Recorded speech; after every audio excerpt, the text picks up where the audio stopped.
Have you ever been on a hookup or a dating site? Well, a hookup, like many of you have hookups, right? Where you get together with somebody, sometimes anonymously or otherwise.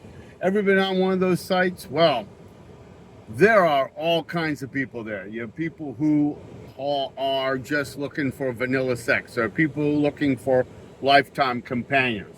There are people looking for short term relationships, people looking for long term.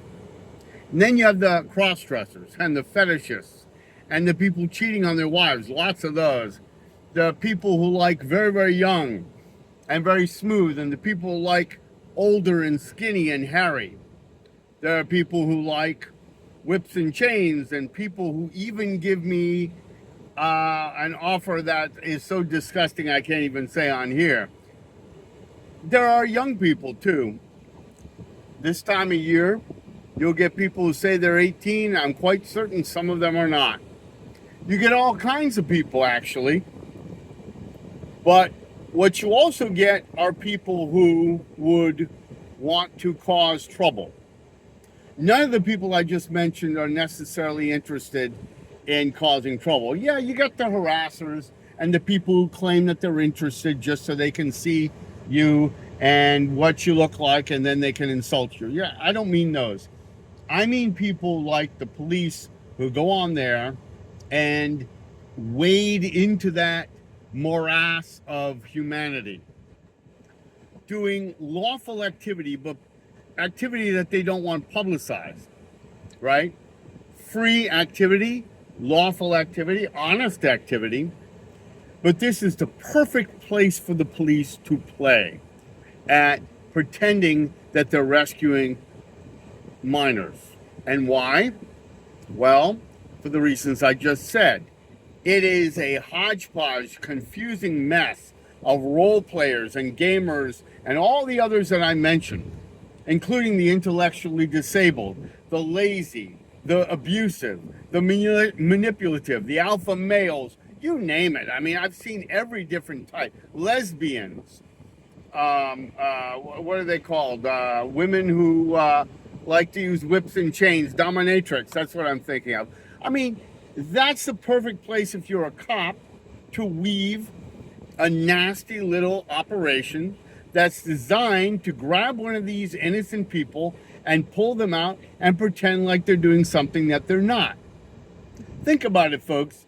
You may say you disagree with me on that, but don't you think that there's at least as much a possibility that the police are doing what we claim they're doing than anybody else is doing something? Why wouldn't you think that when the evidence is overwhelming?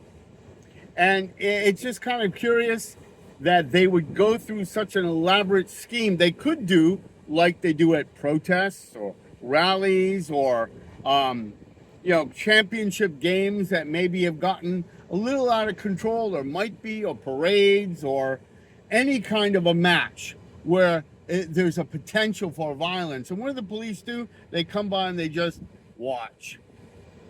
And they have a good time too. They chat with people, they talk, they walk around. But that's not what they do here.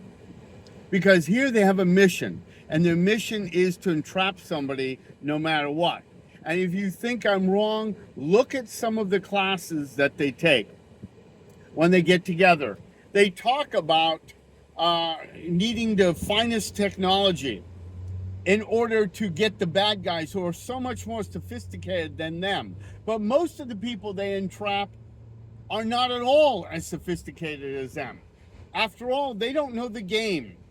They don't know that police willingly, often, frequently, and this is according to police who work with our operations, who tell us that they do this all the time, fabricating evidence. So why is it so hard to believe that they would go on your dating sites, your hookup sites, where you want everything to be quiet, where you don't want your private life exposed, and threaten to expose the entire thing? It's psychological warfare, it's sexual warfare, and it has to stop because they're saving absolutely no one. The proof is in the lack of statistics that they can bring forward that's disaggregated, that's separated out to show who are the real people you're saving, Who are the real children? Let's see some numbers. And what did they say and what did you say to entrap them? They don't want to go there.